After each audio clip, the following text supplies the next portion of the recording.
परमेश्वर के बड़े नाम की महिमा हो। फिर से आने वाला प्रभु यीशु मसीह के मीठे और पवित्र नाम से सबको जय मसीह की। फिर से इस सुबह के टाइम एक बार और परमेश्वर का वचन के साथ हम प्रभात मनन में आने के लिए, कुछ बातें मनन करने के लिए परमेश्वर ने हमारे जीवन में एक अवसर दिया है। इसलिए मैं परमेश्वर को बहुत बहुत धन्यवाद देता हूँ। पिछले दिनों में हम निर्गमन की किताब 9 अध्याय से परमेश्वर ने मिस्रईम की ओर कैसे बाधा लेके आ रहा है, परमेश्वर का शक्ति को उनको समझाने के लिए, उनको दिखाने के लिए वो काम कर रहा है। ये बात हम देख सकता है कि बड़े बड़े ओले गिराकर हर एक जीव जंतुओं को तकलीफ़ और परेशानी दिया है। ये बात को हम देखें, उसका 29 पद तक हमने उसी दिन देखा था। आज हम 30 से आगे बढ़े। निर्गमन की किताब 9 अध्याय उसका 30 पद में ऐसा लिखा है, तो भी मैं जानता हूँ कि ना तो तू और ना तेरे कर्मचारी यहोवा परमेश्वर का भय मानेगा। मैं अच्छी तरफ से समझता है, तुम कितना भी बहुत सारा बाधाएं तुम्हारे ऊपर आ जाता है, उसके बावजूद भी तुम परमेश्वर को भय नहीं मानता है। अपने आप में घमंड से भरा हुआ एक अनुभव हम देख सकता है। प्रिय भाइयों बहनों, हमारे जीवन में भी कहीं भी एक घमंड का अनुभव नहीं होना चाहिए। एक सरलता का अनुभव, एक मृदुल हृदय की स्वामी हम होना चाहिए। परमेश्वर का स्वभाव के जैसी हमारा भी स्वभाव होना चाहिए। इधर परंतु मूसा ने बोल रहा है, मैं अच्छी तरफ से जानता है तुम परमेश्वर को भय नहीं मानेगा, तुम इस्राएलों को, परमेश्वर का संतानों को अपने अपने जगहों में नहीं भेजेगा। ये बात हम अच्छी तरफ से जानता है। हम भी ऐसी एक स्थिति हमारे जीवन में भी होना चाहिए। लोगों को देख के हमको समझना चाहिए वो लोग कैसा है। उसका उल्टा हम एक बार और याद रखना है, हमारे ऊपर भी जाति लोग हमेशा आंख लगा रहता है, क्योंकि हमारा जीवन कैसा है वो देखने के लिए। प्रिय भाइयों बहनों, कभी भी हमारा जीवन अन्य जाति लोगों के बीच में हम परमेश्वर का नाम खराब ना करना है। परमेश्वर का बच्चा है, परमेश्वर का बच्चा के हिसाब से ही हमारा जीवन चलना है। ये परमेश्वर हमसे चाहता है। 31 पद में, तो भी मैं जानता हूँ कि तूने तो और ना तेरे कर्मचारी यहोवा परमेश्वर का भय नहीं मानेगा। 31 पद, सन और जब तो ओले से मारे गए, क्योंकि जबकि बालों निकल चुकी थी और सन में फूल लगे हुए थे। देख कैसी अवस्था था। उसका लताओं और खेतियों को सबको सत्यानाश कर दिया है। 32 पद में, पर गेहूँ और कटिया गेहूँ जो बड़े ना थे, इस कारण वे मारे ना गया है। वो बिल्कुल छोटा था, इसलिए उसके ऊपर प्रभाव नहीं आया है।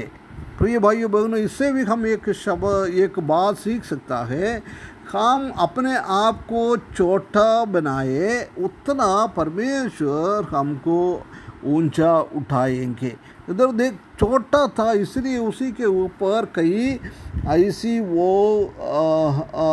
ओले का प्रभाव नहीं आया है। ये बात को हम देख सकता है। इसलिए हम हमेशा एक छोटापन के अनुभव में हमारा जीवन को बिताना एक बहुत बड़ी बात है। और 33 पद में, तब मूसा ने फिरौन से पास से नगर के बाहर निकलकर यहोवा की ओर हाथ फैलाया। तब बादल का गर्जना और ओलों का बरसाना बंद हुआ है और फिर बहुत भूमि पर ना पड़ा है। इधर हम देख सकता है कि मूसा ने बाहर गया है, अपना हाथ उठाया। ये प्रार्थना को दिखाता है। हमारा हाथ हमेशा पवित्र होना चाहिए। पवित्रता के साथ हमारा पवित्र परमेश्वर की ओर हम देखते हुए परमेश्वर को आराधना करते हुए जीवन बिताना है, ये परमेश्वर हमसे चाहता है।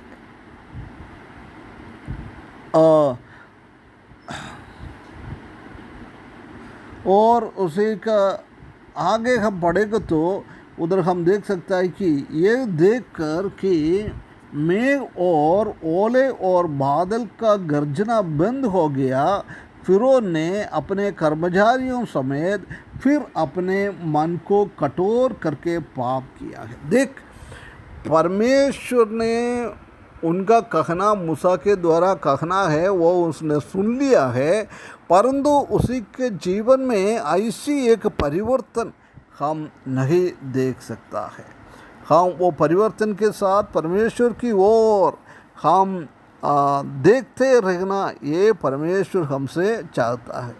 मेघ और ओलों और बादल को गरजने बंद हो गया, फिरौन ने अपने कर्मचारियों समेत फिर अपने मन की कठोर करके पाप किया है। देख, वो चले गया है, बोला था अभी यहोवा क्या करेगा, सब खत्म हो गया है, ऐसी सोच के उसको मन को कठोर बना दिया है, क्योंकि आखिरी वाला परमेश्वर का बहुत बड़ा एक क्रोध लोगों के ऊपर आ रहा है, उसी के बारे में हम इधर देख सकता है। वो कठोर बन गया है, उनका हृदय कठोर कर दिया है, पाव में वो आगे बढ़ गया है। परमेश्वर हमको सहायता करे, हम नम्र होकर हमारा मसीही जीवन बिताए, वो साथ साथ प्रभु का महिमा कर पाए, ये हमारा प्रार्थना है।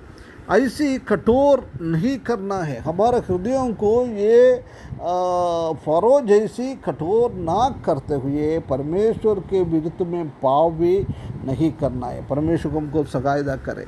और 35 पद में, और फिरौन का मन हठीला होता गया और उसने इस्राएलियों को जाने ना दिया, जैसे कि युवा ने मूसा के द्वारा कहलवाया था। देख, इधर हम देख सकते हैं कि फिरौन का मन कठिल होते गया, फिर से वो कठिल कर रहा है, फिर से वो कठोर कर रहा है। परमेश्वर की ओर से उन लोगों को आशीष मिलना है, ये वो चाहते हुए ऐसे काम कर रहा है। परंतु इधर हम देख सकते हैं कि उसने आखिरी में फिरौन के मन कठिल हो गया और उसने इस्राएलियों को जाने ना दिया, जैसा कि यहोवा ने मूसा के द्वारा कहलवाया था।